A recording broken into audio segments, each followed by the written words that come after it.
போலி கல்வி சான்றிதழ் பயன்படுத்திய விவகாரத்தில் டெல்லி சட்ட அமைச்சர் ஜிதேந்திர சிங் தோமர் கைது செய்யப்பட்டுள்ளார்.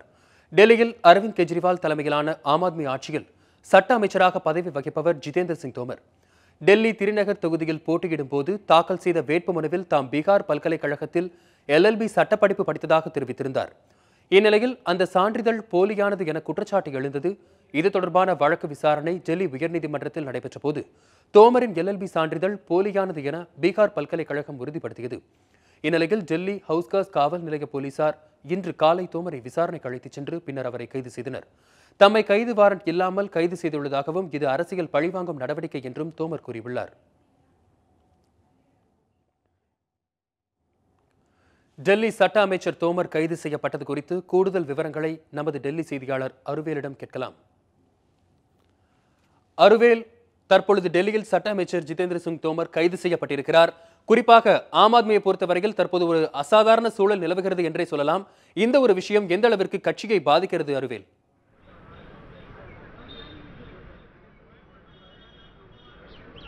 நிச்சயமாக வசந்த், அதாவது டெல்லியின் சட்டத்துறை அமைச்சராக இருக்கக்கூடிய ஜிதேந்திர சிங்கின் சட்டப்படிப்பு சான்றிதழானது போலியான ஒன்று என்ற குற்றச்சாட்டு எதிர்க்கட்சிகளால் முன்வைக்கப்பட்டு வந்தது.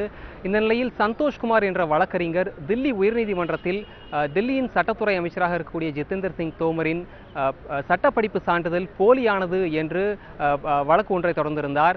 இது குறித்து சட்டத்துறை அமைச்சரான ஜிதேந்திர சிங் விளக்கம் அளிக்க வேண்டும் என்று நீதிமன்றம் அவருக்கு நோட்டீஸ் அனுப்பியிருந்தது. அதன்படி அவருடைய அந்த சட்டப்படிப்பு நகல்களை அவர் அனுப்பியிருந்தார். அந்த நகல்களை பீகார் மாநில பல்கலைக்கழகத்திற்கு நீதிமன்றம் அனுப்பி வைத்திருந்தது. அதை ஆராய்ந்த பீகார் பல்கலைக்கழகமானது குறிப்பிட்ட அந்த சான்றிதழின் எண்ணானது வேறொருவரின் பெயரில் இருக்கிறது, அது போலியானது என்ற பதிலை உயர்நீதிமன்றத்தில் அளித்திருந்தது. இந்த வழக்கானது தற்போது தில்லி உயர்நீதிமன்றத்தில் நிலுவையில் இருக்கும் போது இந்த கைதானது தற்போது நடைபெற்றிருக்கிறது. 30 காவல்துறையினர் கொண்ட குழுவானது அவரை இன்று தில்லி சட்டத்துறை அமைச்சரான ஜிதேந்திர சிங்கை இன்று கைது செய்திருக்கிறது. கைது செய்து ஹவுஸ்காஸ் காவல் நிலையத்திற்கு தற்போது அவரை கொண்டு சென்றிருக்கிறார்கள். தற்போது கிடைத்த தகவலின்படி அவர் ஹவுஸ்காஸ் காவல் நிலையத்திலிருந்து வசந்த் விகார் காவல் நிலையத்துக்கு கொண்டு செல்லப்பட்டுள்ளார். ஜிதேந்திர சிங் தோமர் அவர்கள் தனியார் தொலைக்காட்சி ஒன்றுக்கு சிறிது நேரத்துக்கு முன்பு பேட்டியளிக்கும் போது இது அரசியல் பழிவாங்கும் நடவடிக்கை என்றும் தன்னை கைது செய்வதற்கான வாரண்ட் எதையும் தன்னிடம் காவல்துறையினர் காண்பிக்கவில்லை என்ற குற்றச்சாட்டையும் கூறியிருக்கிறார் வசந்த்.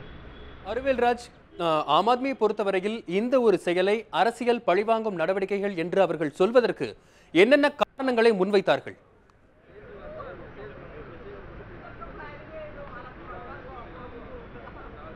நிச்சயமாக, அதாவது ஏற்கனவே தில்லியின் முதல்வராக இருக்கக்கூடிய அரவிந்த் கெஜ்ரிவாலுக்கும் துணைநிலை ஆளுநராக இருக்கக்கூடிய நஜீப் சிங்குக்கும் அதிகார மோதலானது நடைபெற்று வருகிறது.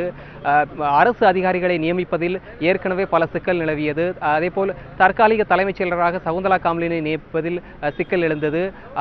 அதே போன்று நேற்று கூட முக்கியமான சில மாற்றங்கள் நடைபெற்றன. அதாவது ஆன்டி கரப்ஷன் போர்டு என்று சொல்லக்கூடிய தில்லி லஞ்ச ஒழிப்பு துறைக்கு துணைநிலை ஆளுநராக இருக்கக்கூடிய நஜீப் சிங் தில்லி காவல்துறையிலிருந்து 9 காவல் அதிகாரிகளை மாற்றம் செய்தார்.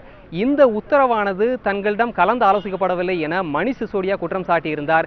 இதன் மூலம் மத்திய அரசானது நேரடியாக துணைநிலை ஆளுநர் மூலம் தில்லியில் மறைமுக ஆட்சி நடத்த திட்டமிட்டிருக்கிறது என்ற குற்றச்சாட்டையும் வைத்தார். இதன் அடிப்படையில் அரசியல் பழிவாங்கும் நடவடிக்கையாகத்தான் தற்போது சட்ட அமைச்சராக இருக்கக்கூடிய ஜிதேந்திர சிங் தோமர் கைது செய்யப்பட்டிருக்கிறார் என்ற குற்றச்சாட்டினை ஆம் ஆத்மி கட்சியினர் முன்வைக்கிறார்கள். ஆனால் பாஜகவை பொறுத்தவரை இந்த விஷயத்தில் இது சட்ட முறைப்படிதான் நடைபெற்று வருகிறது, நாங்கள் இதில் எந்த விதத்திலும் நாங்கள் இதில் நேரடியாக தொடர்பில் இல்லை என்ற பதிலை அளித்து வருகிறார்கள் வசந்த். அருவேல்ராஜ், ஆம் ஆத்மியை பொறுத்தவரையில் இப்பொழுது இந்த கைது நடவடிக்கை நடந்திருக்கிறது. கட்சியானது டெல்லியை பொறுத்தவரையில் கிட்டத்தட்ட 67 இடங்களில் அவர்கள் வென்று ஒரு மிக பெரும் பலம் வாய்ந்த கட்சியாக ஆட்சியில் இருந்து கொண்டிருக்கிறது ஆம் ஆத்மி கட்சி.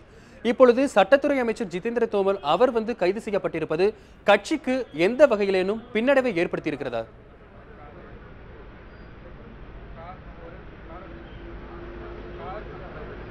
நிச்சயமாக, ஏற்கனவே ஆம் ஆத்மி அரசுக்கு நீங்கள் சொன்னது போல 67 MLAக்கள் இருந்தாலும் இது போன்ற குற்றச்சாட்டுகள் தொடர்ந்து ஜிதேந்திர சிங் தோமர் மீது வைக்கப்பட்டு வருகிறது. ஏற்கனவே அவர் தன்னிலை விளக்க கடிதம் ஒன்றையும் கெஜ்ரிவாலுக்கு அனுப்பியிருந்தார். அது தவிர ஆம் ஆத்மி கட்சியில் இருக்கக்கூடிய அரசியல் விவகார குழுவில் இருக்கக்கூடிய இஸ்மி என்பவர் இந்த விவகாரம் குறித்து நாம் ஜிதேந்திர சிங் தோமரிடம் நாம் விளக்கம் பெற வேண்டும் என்று கோரியிருந்ததை அடுத்து தன்னிலை விளக்கம் ஒன்றை அவர் அளித்திருந்தார். அந்த அந்த கடிதத்தில் ஜிதேந்திர சிங் தோமர் தன்னுடைய சான்றிதழ்கள் 100% உண்மையானது, அதில் எந்த போலியான விஷயம் எதுவும் இல்லை என்ற விளக்கத்தை கொடுத்திருந்தார். இந்த நிலையில் கட்சிக்குள் பல்வேறு இதுபோன்ற ஏற்கனவே கட்சியிலிருந்து மூத்த தலைவர்களால் இருவர் பிரிந்து சென்றிருக்கிறார்கள். இந்த சூழ்நிலையில் சட்டத்துறை அமைச்சராக கூடிய ஜிதேந்திர சிங் கைதும் தற்போது நடைபெற்றிருக்கிறது. எனவே மக்கள் மத்தியில் ஏற்கனவே நேற்று கூட தில்லியின் முதல்வரான அரவிந்த் கெஜ்ரிவால் வீட்டு முன்பு தில்லி முனிசிபல் கார்ப்பரேஷனுடைய